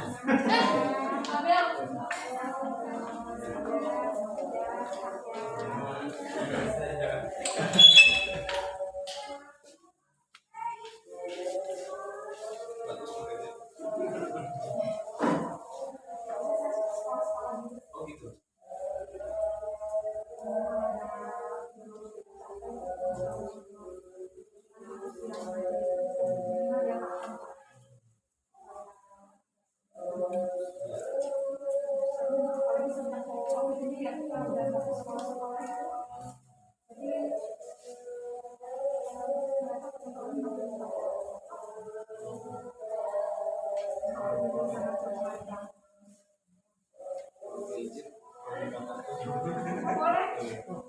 Ini ada flash di sini.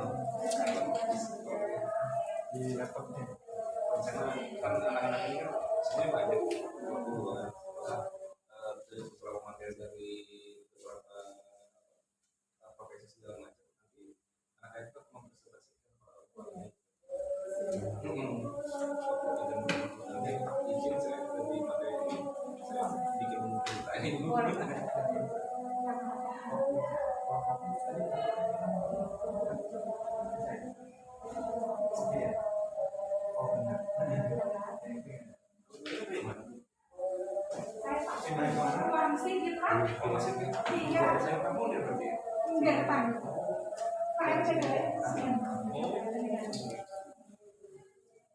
Kalau bagus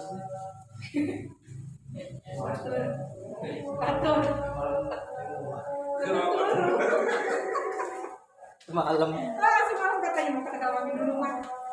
Udah ke setup jam berapa sudah? malam rumah sama Mau sendiri tadinya. Motor yang lu kebangga di gawa anak PKB. Bisa masuk. Jadi nelfon yang itu.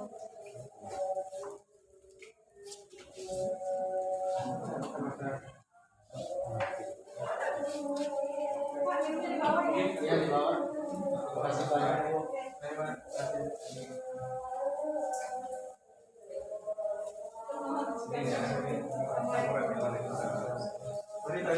Assalamualaikum.